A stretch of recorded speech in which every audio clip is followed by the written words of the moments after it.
هو الحبيب الذي ترجى شفاعته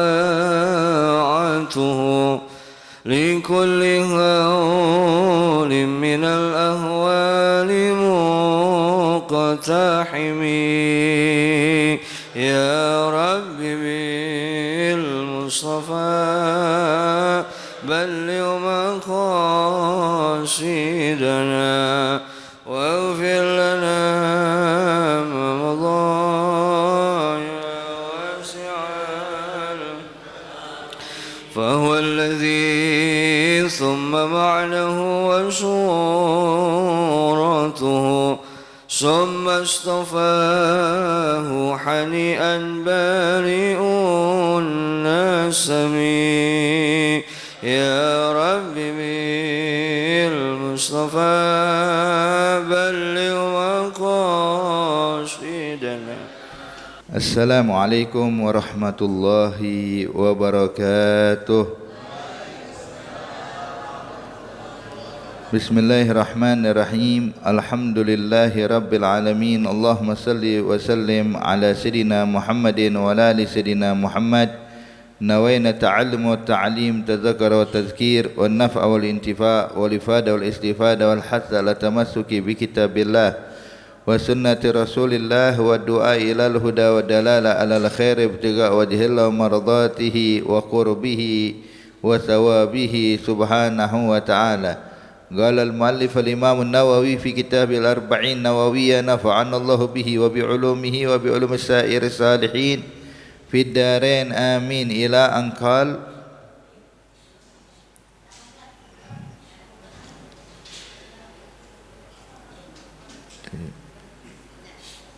al-hadith al-hadi wal-ishrun an Abi Amrin wa qila Abi Amrata Sufyan bin Abdullah radhiyallahu ta'ala anhu qala qultu ya Rasulullah qul li fil Islam qawlan la as'alu anhu ahdan ghairak qala qul amantu billahi tsumastaqim rawahu Muslim.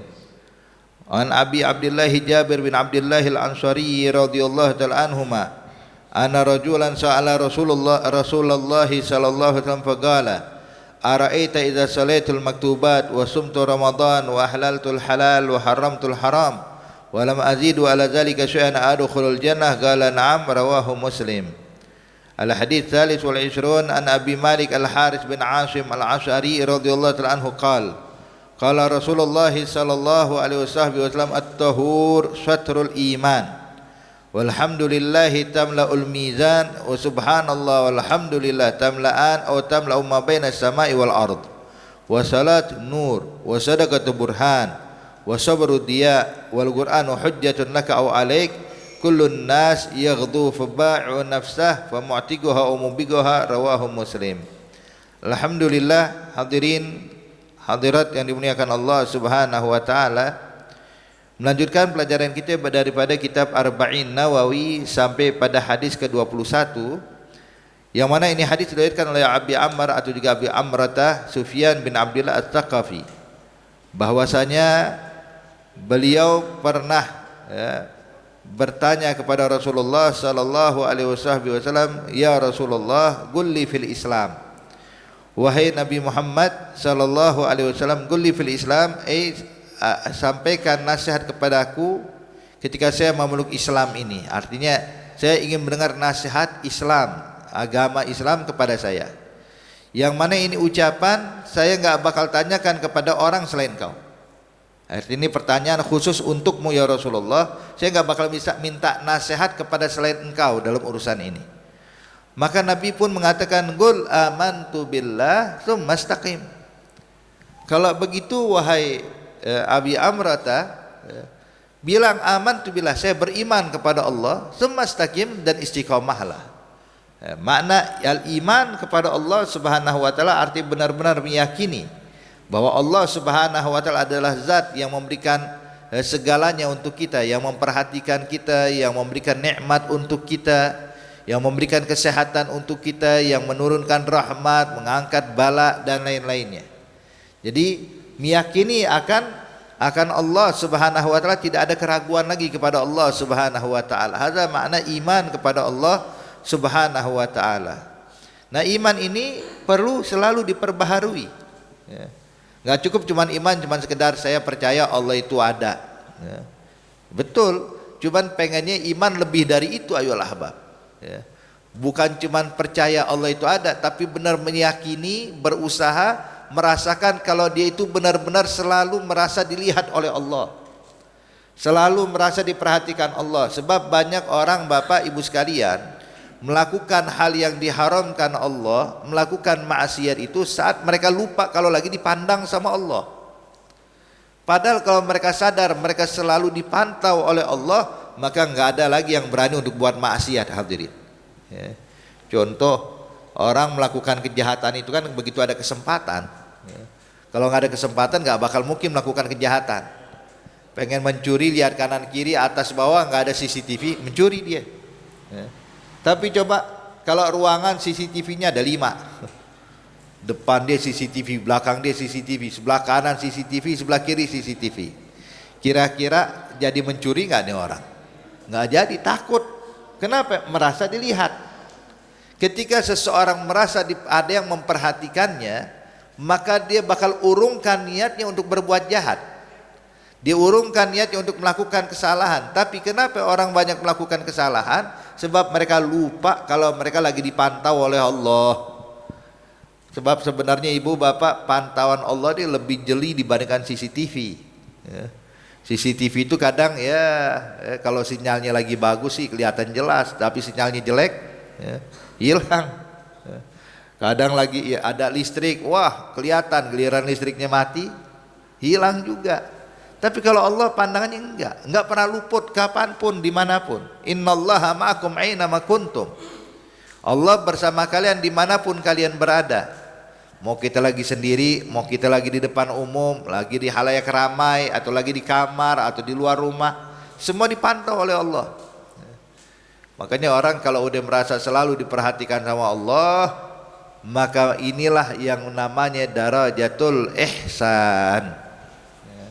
Nih ihsan ini ibu bapak, nih tingkatannya nih di atas iman. Makanya waktu Nabi ditanya tentang Islam, tentang iman, tentang ihsan, waktu ditanya tentang Islam, Nabi menyatakan tentang rukun Islam. Al-Islam antas hada alla ilaha illallah wa anna Muhammadar Rasulullah wa tuqimus shalah wa tutiyaz zakah wa tasumma Ramadan wa tahajjul bait in istata'ta ilaihi sabila. Nabi waktu ditanya Islam itu apa ya Nabi? Nabi sebutin rukun Islam yang 5. Mengucapin 2 kalimat syahadat, mendirikan sholat, menunaikan zakat, puasa Ramadan, pergi haji bagi yang mampu. Itu Islam. Kemudian ditanya apa itu iman?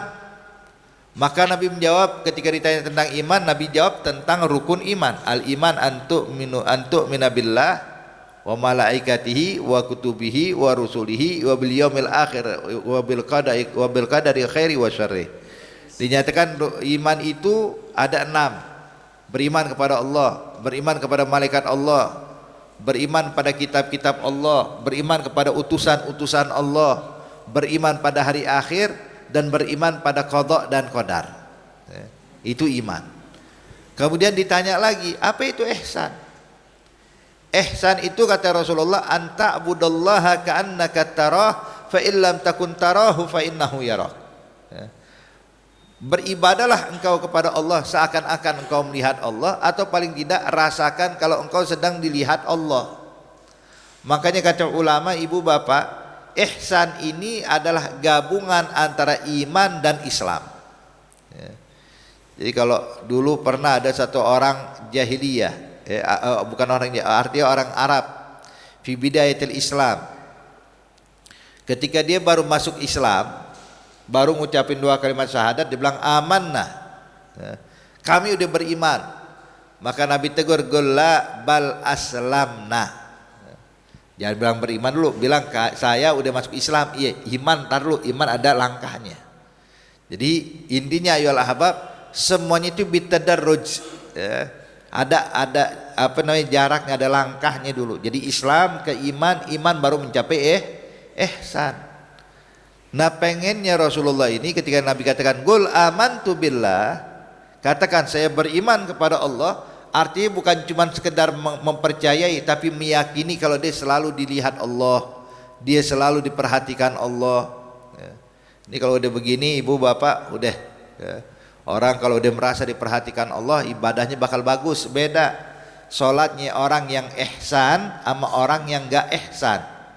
Ya. Kalau orang yang sholatnya ihsan ya, itu begitu dia takbir tuh dia merasa tuh, yo nggak boleh salah nih, Allah melihat saya, Allah mendengar ucapan saya, Allah mendengar bacaan saya, nggak bakal bergerak kanan kiri, walau noleh kanan kiri. Kenapa? Merasa Allah melihatnya, Allah mendengarnya, Allah memperhatikannya, hingga sholatnya jadi sempurna. Ya. Sholat jadi sempurna. Tapi coba ketika orang tidak memiliki ihsan, jadi sholat kadang-kadang udah masya Allah. Ya. Kadang-kadang sholat nengok kanan, nengok kiri, ada tulisan di depan dia baca, jadi lupa baca Fatihah, baca Quran hadirin. Ya. Apalagi kalau ada tengah-tengah apa namanya, tengah-tengah sholat handphonenya bunyi, ya. Mulai panik. Ya. Dia siapa yang nelfon nih? Yang nelfon anaknya. Tumben-tumbenan lagi sekarang kok nelfon. Mulai kepikiran, ada apa ya di rumah? Ada kejadian apa? Jadi sholat badannya di masjid, pikirannya entah kemana. Ini menunjukkan kalau dia belum mencapai darajatul ihsan. Ya. Makanya kalau kita mau ambil contoh ibu bapak, kalau ada orang, dia bilang perlombaan sholat, yang menang juara pertama umroh, rame yang daftar. Ini satu masjid daftar semua. Kenapa? Ini sebab hadiahnya umroh beb. Ya. Udah gitu umroh nggak kaleng-kaleng, umroh bintang 5 lagi. Ya. Walhasil pada ikut semuanya pak. Tentunya yang namanya perlombaan kan ada juri, ada yang menilai. Itu bakal dilihat hadirin ketika orang masuk ikut perlombaan tersebut dan merasa ada juri yang memantaunya, ada juri yang melihatnya, maka setiap orang yang sholat bakal berusaha dengan caranya yang terbaik. Rukuknya begitu sempurna, bacaannya begitu tartil, makharijul hurufnya begitu kena hadirin, sujudnya begitu sempurna. Kadang-kadang tuh gara-gara ada juri yang memperhatikan, yang memantau, itu 2 rakaat aja 5 menit kurang, 5 menit kurang, bisa 7 menit, 2 rakaat padahal. Kenapa? Ada juri yang menilai semuanya, bacaannya, kemudian gerak-geriknya, kemudian untuk cari nilai tambahan kadang-kadang sujudnya dipanjangin, kemudian kadang-kadang pakai merintih dan menangis. Kenapa? Menunjukkan biar dapat nilai tambahan. Kenapa? Merasa dilihat oleh juri. Ini ketika di depan juri, coba begitu pulang ke rumah nggak ada orang, salah 2 rakaat kira-kira 5 menit kelamaan apa kecepatan? Kelamaan 5 menit, paling 2 menit, 2 menit kelar, 3 menit kelar, paling lama itu 2 rakaat hadirin. Kenapa kok bisa berbeda? Ketika di rumah sholat 2 rakaat begitu cepat, tapi begitu ikut perlombaan depan juri sholat 2 rakaat kayaknya panjang banget. Sebab hadirin ketika di depan juri merasa dilihat dan dipantau. Nah kita juga kalau selalu sholat kita merasa dipantau Allah, puasa kita merasa dipantau Allah, sedekah kita merasa dipantau Allah, gerak-gerik kita merasa dipantau Allah, dijamin bakal bagus amalnya. Inilah yang namanya ihsan. Nah kemudian juga hadirin perlu kita pahami juga, berarti iman itu ada tingkatannya. Betul, iman ada tingkatannya. Ada yang namanya hadirin istilahnya itu adalah al-yakin, kemudian ada ainul yakin, kemudian ada hakul yakin. Sekarang kalau saya boleh tanya nih ibu bapak yang hadir sini, percaya nggak kalau Ka'bah itu ada di tengah-tengah Masjidil Haram? Kita semua bakal bilang percaya beb. Bahkan kita tanya orang yang belum pernah pergi haji atau umroh sekalipun, kita tanya ente yakin nggak Ka'bah itu ada di tengah Masjidil Haram di kota Mekah? Yakin. Percaya. Emang pada kesana belum? Tapi bisa yakin dari mana? Ya sebab orang cerita semuanya kayak begitu, dia kabar mutawatir, udah nggak mungkin bohong lagi. Padahal dia belum pernah ke sana, belum pernah melihat, tapi yakin. Hingga kalau ada yang bilang enggak ente salah, Ka'bah itu ada di Palestina, kita bakal nolak, nggak mungkin. Sebab orang kalau dia yakin nggak bakal goyah hadirin. Dibilang enggak, dipindahin ke Palestina, dipindahkan ke Jordan, dipindahkan ke Syam, atau dipindahkan ke Irak, kita bakal nolak, nggak mungkin. Ya. Itulah yakin. Beda kalau nggak yakin. Kalau orang nggak yakin, ini yang ragu-ragu, mempercayai sesuatu, hadirin, begitu ada kabar beda dikit langsung berubah lagi tuh.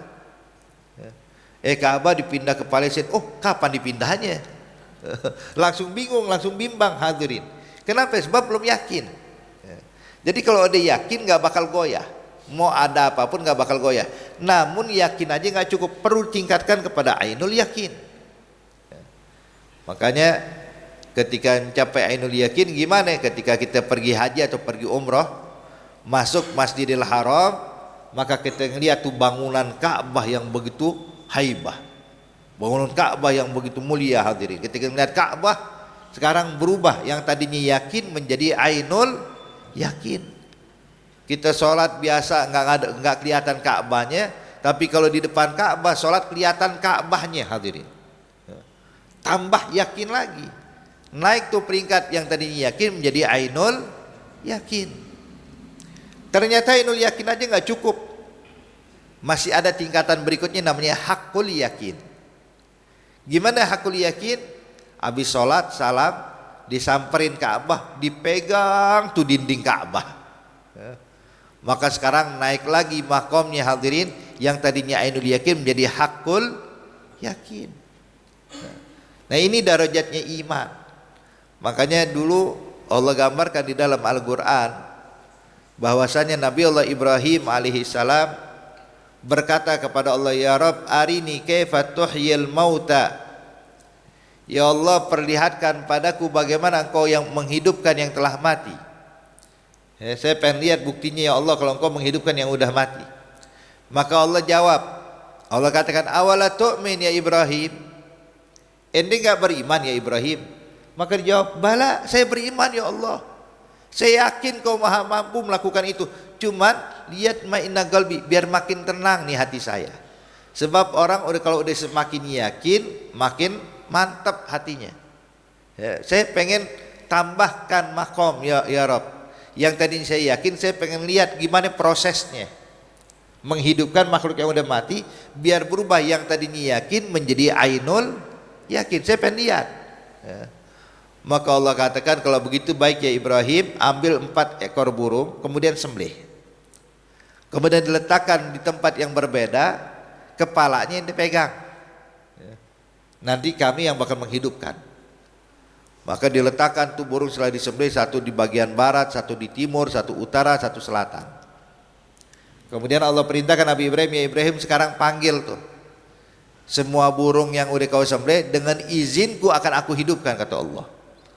Maka dipanggil oleh Nabi Ibrahim dengan izin Allah, subhanallah, keempat ekor burung tersebut kembali hidup, hadirin, nyamperin Nabi Ibrahim. Kenapa? Minta kepalanya dibalikin.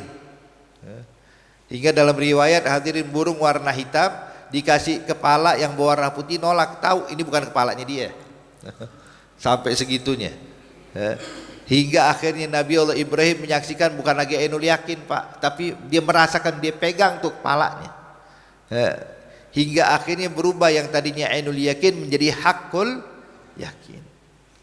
Nah orang kalau dia hakul yakin aman.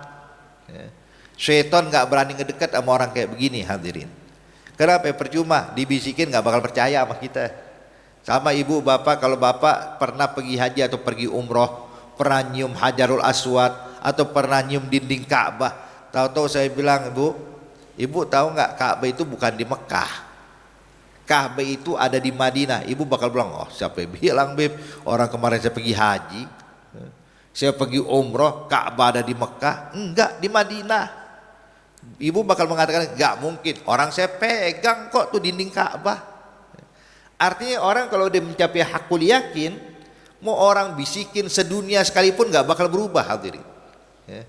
Ini jangankan saya ngomong, kalau orang sekampung bilang Ka'bah itu di Madinah, Ka'bah itu di Madinah, yang udah pergi haji mau pergi umroh cuma ketawa doang. Waduh, ini orang enggak paham, belum pernah pergi haji terus ngomong kayak gini, Ka'bah tuh ada di Mekah.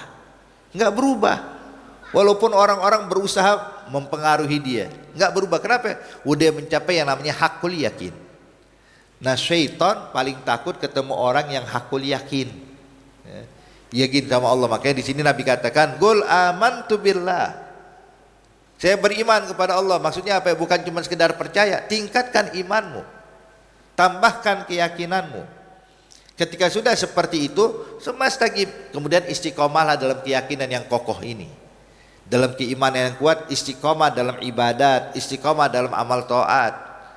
Sebab amalan sebanyak apapun bakal kecil pengaruh dan dampaknya kalau enggak istiqomah.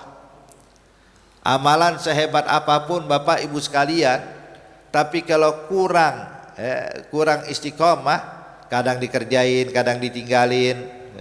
Yang kayak begini nih, yang kurang istiqomah, dampaknya dari amal baik itu juga bakal berkurang. Makanya ayo istiqomah. Itu orang yang istiqomah itu dinyatakan khairu minal karamah. Dalam riwayat khairu min alfi karamah. Istiqomah itu lebih afdal daripada 1000 keramat. Jangankan 1 keramat, karamah, 1000 karamah lebih afdal istiqomah. Sebab apalagi zaman sekarang ibu bapak, kita kadang-kadang bingung bedain dia ini benar-benar orang soleh atau pura-pura soleh. Sebab zaman sekarang pakaiannya banyak dukun, hadirin dukun, pakaiannya udah mirip kayak pakaian ulama.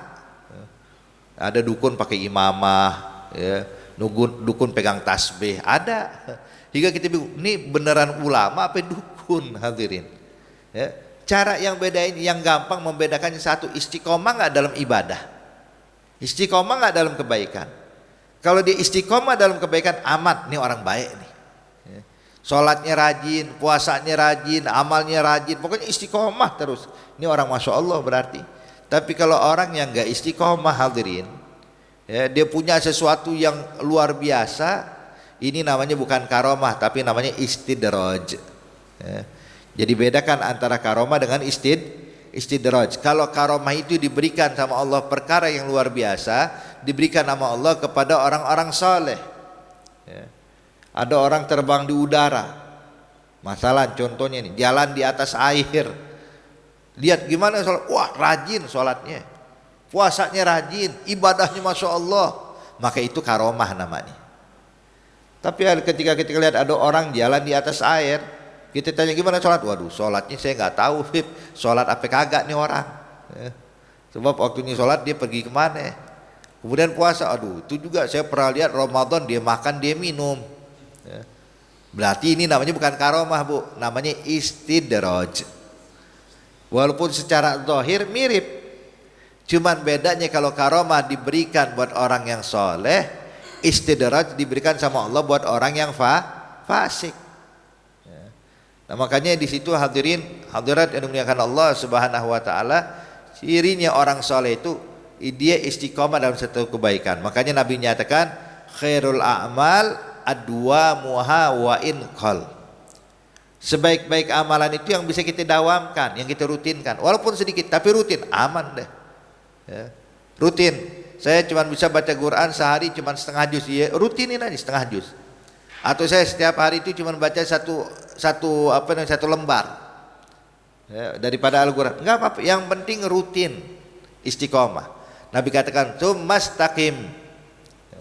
Makanya hadirin hadirat yang dimuliakan Allah, orang yang istiqomah itu pada hakikatnya itulah karomah. Ini bapak ibu rutinitas pergi ke masjid sini, Masjid Nurul Iman, sholat subuh berjamaah rutin, inilah karomah.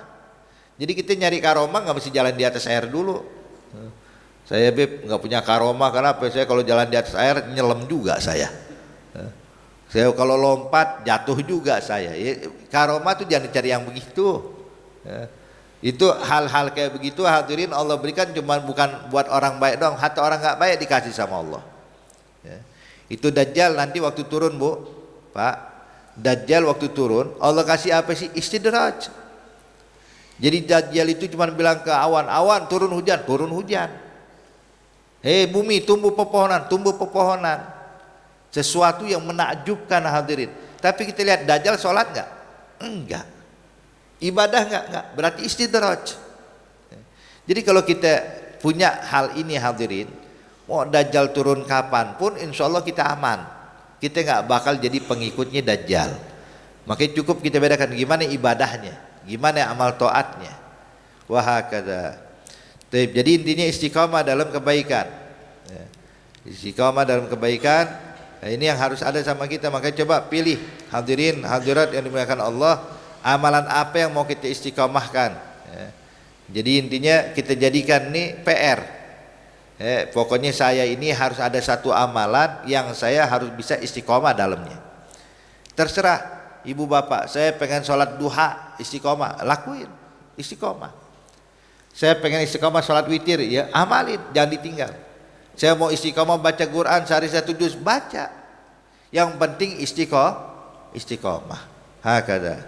Taib. Kemudian juga hadirin hadirat yang dimuliakan Allah Subhanahu wa taala, hadis berikutnya diriwayatkan oleh Abi Abdullah Jabir bin Abdullah Al-Ansari radhiyallahu taala anhuma, anna rajulan sa'ala Rasulullah sallallahu alaihi wasallam faqala araita idza salaitu salawatil maktubat wa sumtu ramadan wa ahlaltul halal wa haramtul haram wa lam azid ala dzalika adkhulul jannah, qala na'am, rawahu Muslim. Ya. Hakadha. Diriwayatkan oleh Sayyidina Jabir bin Abdullah radhiyallahu anhuma bahwasanya dia pernah melihat ada satu orang datang pada Rasulullah. Anna rajulan sa'alan Nabi.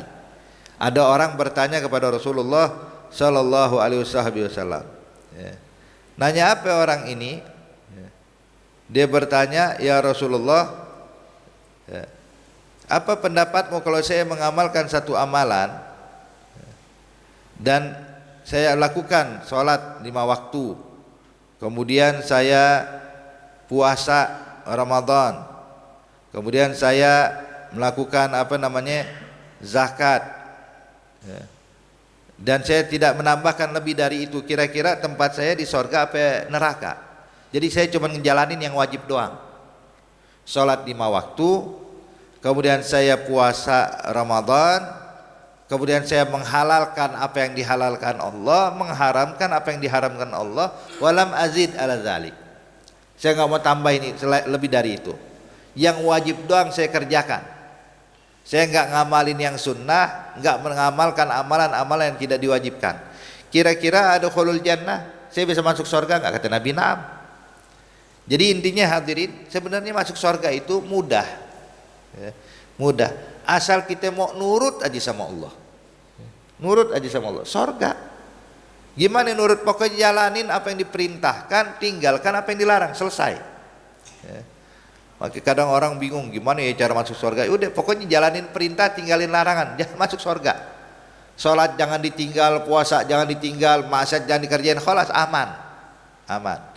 Tapi kalau seandainya hadirin, kadang-kadang kita masih mencampur aduk, ya, masih di mix kebaikan sama keburukan. Sholatnya rajin, gosipnya juga rajin.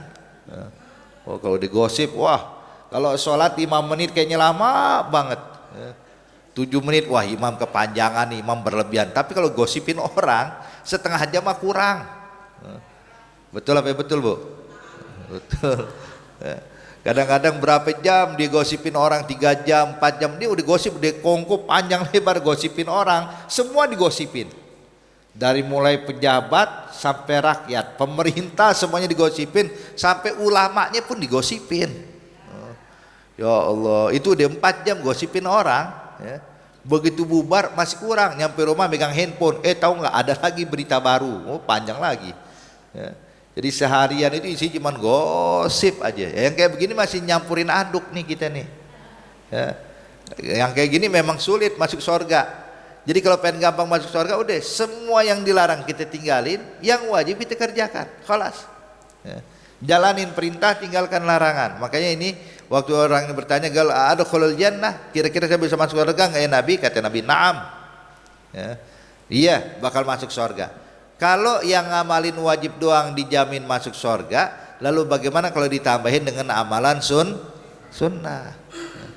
Apalagi ibu bapak, amalan sunnah itu untuk menambal ketidaksempurnaan ibadah wajibnya kita. Jadi contoh, kita sholat zuhur kita ini maaf kadang-kadang masih pikiran macam-macam. Baru takbir Allahu Akbar tadi seperti saya bilang, mikirin anak, mikirin kerjaan, mikirin dagangan, mikirin jemuran, walah itu banyak lah. Ya. Lagi sholat zuhur, toto dengar suara geledek, waduh jemuran belum diangkat nih, udah pikirannya ke baju udah tuh, ke jemuran, takut hujan, takut ini hadirin.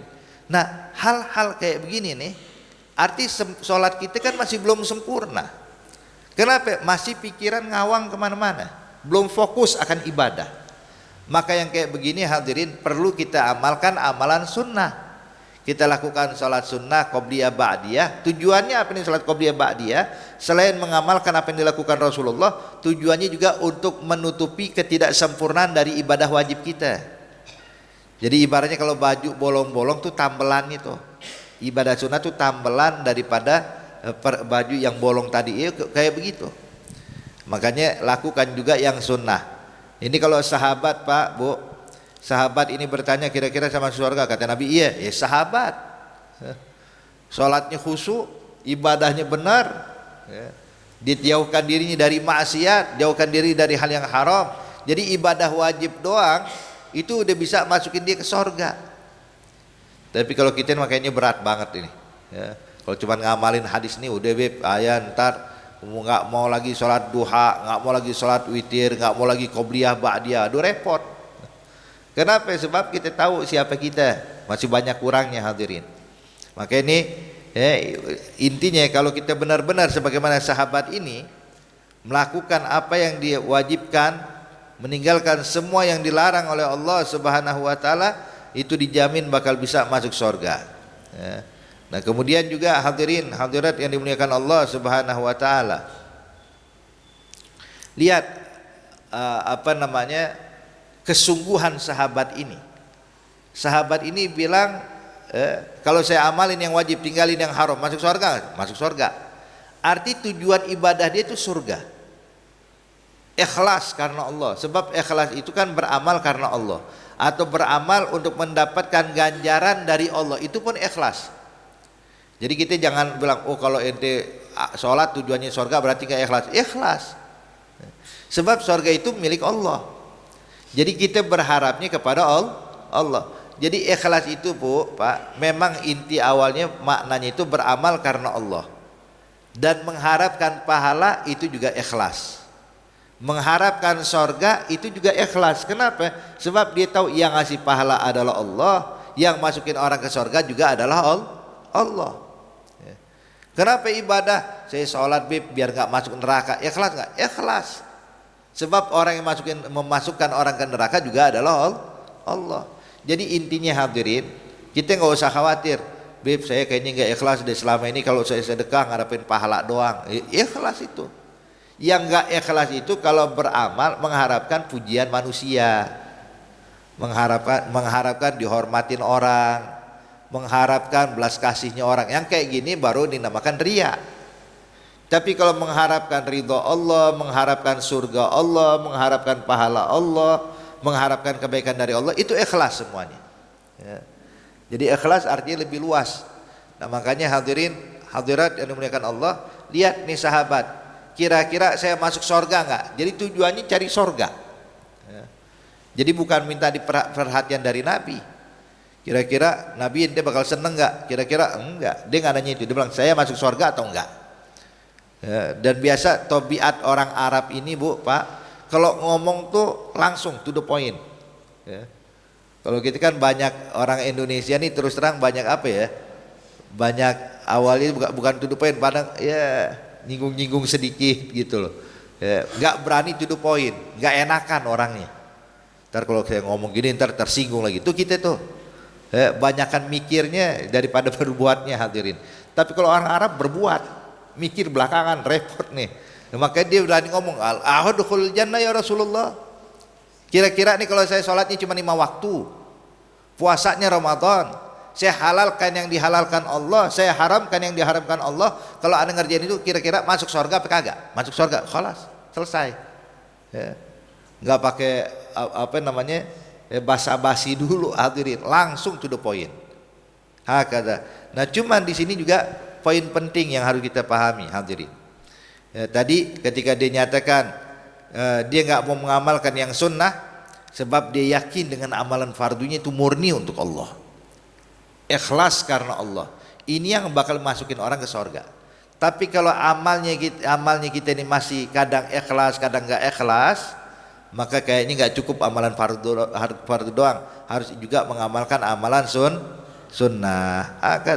Apalagi ibu bapak, orang yang ngamalin sunnah tuh dapat pahalanya besar, bukan cuma nambel doang, tapi juga amalan sunnah itu orang kalau ngamalin sunnah tanda kalau ini orang yang dicintai oleh Allah. Jadi Allah cinta kepada siapa? Allah cinta kepada orang yang melakukan yang wajib plus amalan sunnah. Makanya Allah nyatakan dalam Al-Quran, Qul in kuntum tuhibbunallah fattabi'uni yuhibbukumullah. Katakan kalau kalian mengaku cinta pada Allah. Gimana cinta pada Allah? Kalian mengikuti jalannya Nabi Muhammad. Artinya amalkan yang fardu, kemudian amalkan yang sunnah. Yuhibbukumullah, niscaya Allah yang bakal cinta pada kalian. Jadi kalau ngaku cinta mah gampang, tapi siapa yang dicinta? Kalau ngaku cinta, semua orang ngaku cinta sama Allah ya. Tapi yang beruntung itu bukan yang cinta sama Allah, tapi yang beruntung itu orang yang dicintai Allah. Makanya ada apa namanya? Ada ucapan orang Arab ini, ibu bapak. Sebab orang Arab ini suka ngasih perumpamaan, perumpamaan.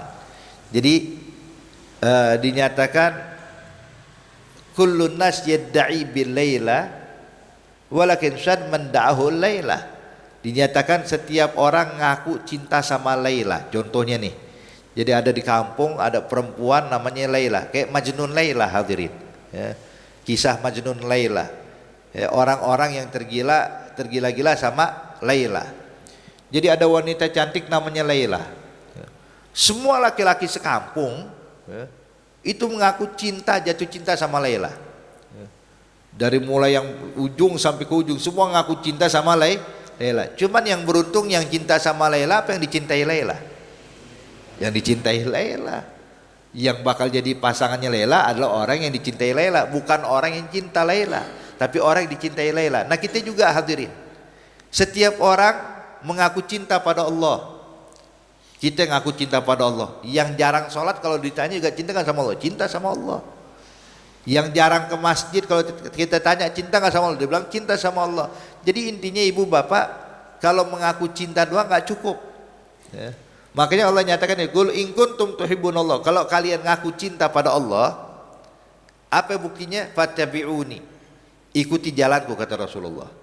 Kalau kalian sudah mengikuti jalannya Nabi Muhammad, menghidupkan sunnahnya Rasulullah, yuhibbukumullah, niscaya Allah yang bakal cinta pada kalian. Jadi kalau pengen dicinta sama Allah, amalkan yang fardu, juga amalkan yang sunnah. Dijamin dicintai sama Allah. Jadi kalau cuma ngamalin fardu doang, terus ngaku dicintai sama Allah, kayaknya berat. Berat. Hakadha. Kemudian hadis berikutnya hadirin. Diriwayatkan oleh Abi Malik Al-Haris bin Asim Al-Asy'ari radhiyallahu ta'ala anhu, bahwasanya Rasulullah pernah bersabda dalam hadisnya, at-tahur syatrul iman. At-tahur atau at-tuhur, itu artinya adalah bersuci, berwudu. Jadi kita dianjurin untuk selalu menjaga wudu, selalu berwudu. At-tahur syatrul iman, bagian daripada iman. Jadi orang yang menjaga wudu ciri orang yang beriman. Jadi di antara ciri orang beriman selalu punya wudu. Setiap dia batal dia wudu. Dia batal dia wudu. Nah, ini yang seperti ini baru nunjukin cirinya iman seseorang. Tapi kalau wudu cuman buat sholat doang, ya punya iman, punya, cuman cirinya kurang. Ciri khas orang beriman selalu jaga wudu. Apalagi wudu itu ibu bapak disebutkan dalam hadis, innat tahur silahul mu'min, senjata bagi orang beriman. Senjata. Jadi syaitan itu paling takut deketin orang yang punya wudu. Deketin orang punya wudu tuh syaitan takut. Makanya kalau kita lihat ada orang kemasukan, kesurupan tuh lagi biasa dalam keadaan hadas tuh. Kalau dalam keadaan punya wudu, syaitan nggak berani ngedeket hadirin. Silahul mu'min. Dan juga disebutkan dalam hadis Allah berfirman kepada Nabi Musa alaihi salam. Allah katakan, ya Musa, jikalau engkau keluar rumahmu dan engkau dalam keadaan ala ghairi tahara, dalam keadaan tidak punya wudu atau dalam keadaan hadas, kemudian tertimpa musibah di jalan, maka jangan salahkan siapa-siapa, tapi salahkan dirimu, kenapa enggak punya wudu. Jadi orang kalau punya wudu dijaga ibu bapak, ya. Maka itu anjuran kalau kita mau keluar rumah pakai wudu, udah wudu dulu. Kalau bisa setiap kita mandi itu, selesai kita mandi, ya, kita wudu sekalian. Pokoknya udah jaga wudu. Tahur satrul iman, ini menunjukkan kekuatan iman atau ciri seorang iman, memiliki iman. Walhamdulillah tamlaul mizan. Dan ucapan alhamdulillah yang kita baca, zikir yang kita baca, hamdalah atau zikir apapun, itu kalau kita baca, pahalanya ibu bapak sekalian bisa memenuhi mizan, timbangan amal. Yang mana timbangan amal di akhirat itu ibu bapak, kalau diletakkan bumi beserta isinya ketampung tuh. Saking besarnya piring timbangan amal kita nanti di akhirat. Nabi katakan ucapan alhamdulillah, kalau ikhlas dari hati kita, tulus dari hati kita, maka ucapan alhamdulillah kita ini ibu bapak, pahalanya bisa memenuhi timbangan tersebut. Belum pahala sholat nih bu, pak, belum pahala puasa, baru bilang alhamdulillah, itu udah penuh mizan. Belum lagi kalau kita zikir yang lain, wah luber tuh, saking banyaknya pahala. Makanya jangan males baca zikir, jadiin wirid. Baca subhanallah, alhamdulillah, Allahu akbar itu bukan cuma habis sholat doang. Habis sholat subhanallah, subhanallah, alhamdulillah, itu bagus. Cuman kalau bisa ada tambahan wirid khusus bacanya alhamdulillah, wirid khusus bacanya subhanallah, wirid khusus bacanya tahlil. Terserah kapan. Jadi contoh saya kalau habis maghrib menuju isya biasa kosong saya isi dengan zikir, bagus. Saya baca sholawat, saya baca la ilaha illallah, saya baca hamdalah, saya baca takbir, bagus, kerjain.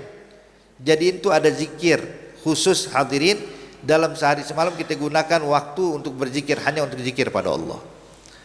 Pahalanya apa? Lihat, tamlaul mizan.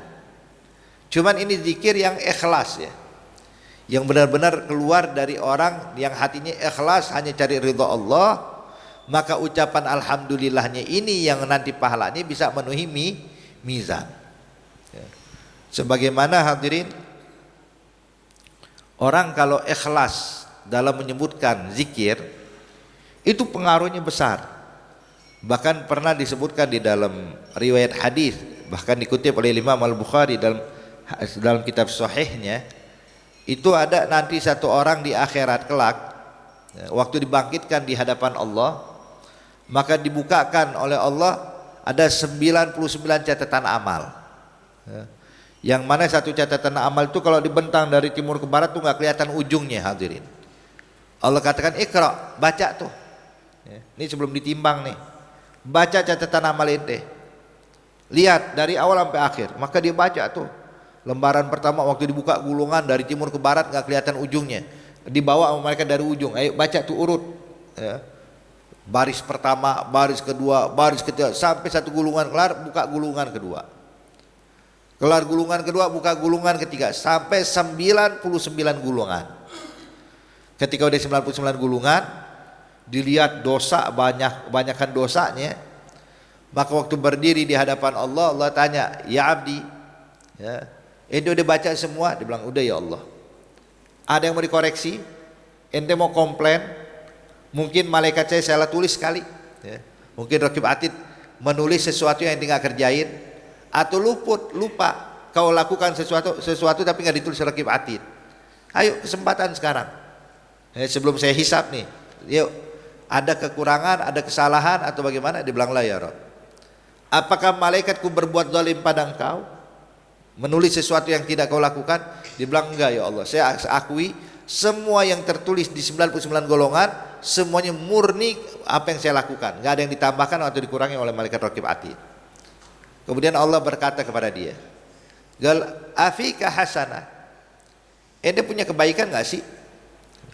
Maka ini hamba cuma nunduk malu hadirin. Kenapa? Tahu dosanya banyak. Ketika Allah tanya ada kebaikan nggak, dibilang harta kebaikan apa ya, nggak bakal bisa nandingin dosa saya nih. Maka ini hamba pun cuma geleng kepala, tidak ada ya Allah. Saya nggak punya kebaikan. Kalaupun ada nggak bakal bisa nyaingin atau nandingin dosa saya yang berlipat ganda ini. Maka Allah pun menjawab galbala, enggak, ente punya, kata Allah. Ente punya satu kebaikan. Maka dikeluarkan dari minwara ikafa, dari bagian belakang kepalanya, kadar unmlah, satu kartu seukuran satu ruas jari, kayak SIM card hadir.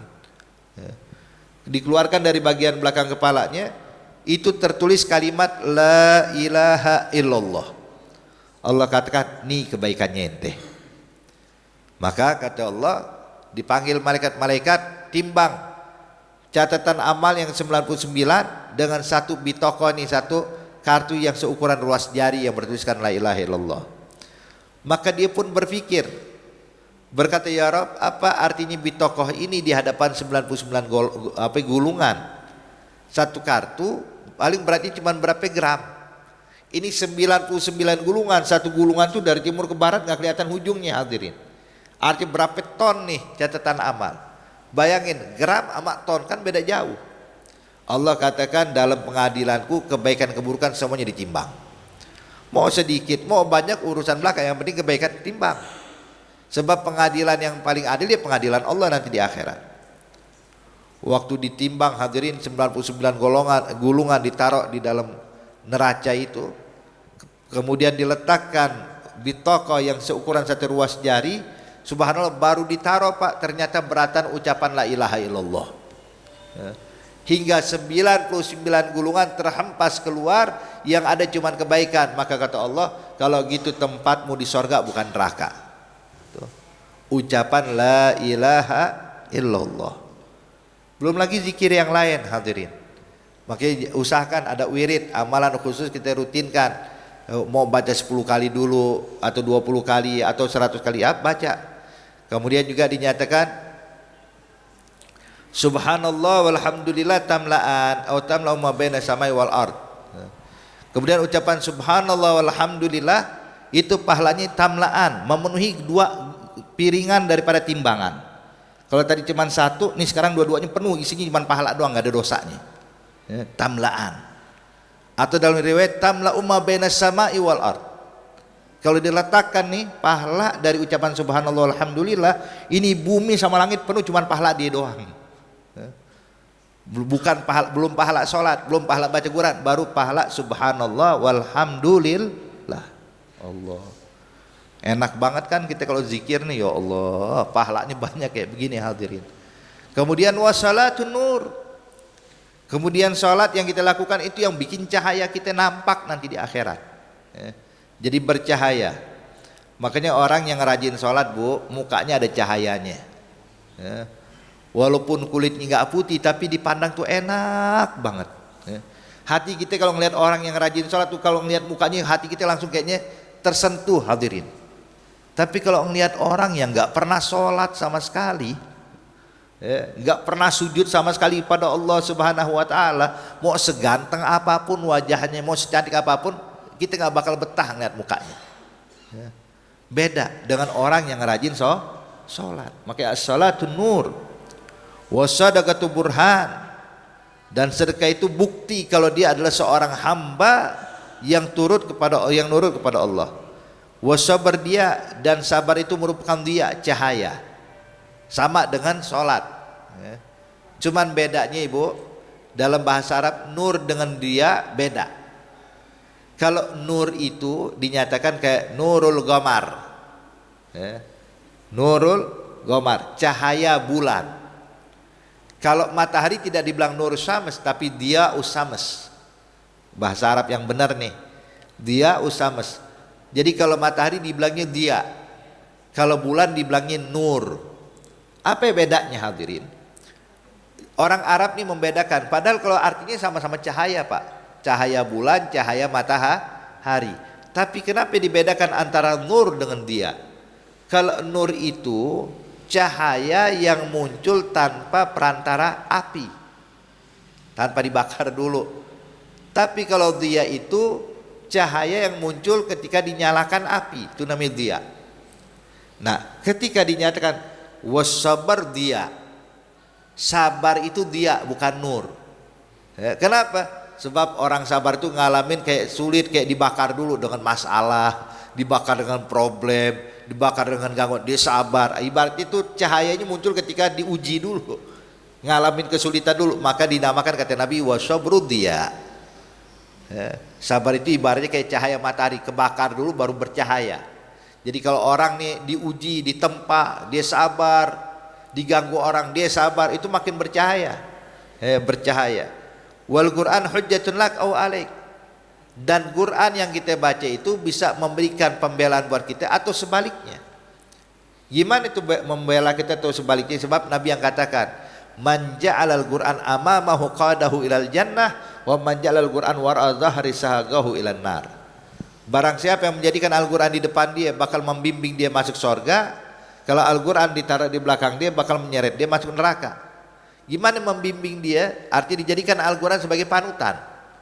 Dia nggak melakukan apapun, lihat Al-Quran bilang boleh apa nggak boleh, halal apa haram, diizinkan atau nggak diizinkan.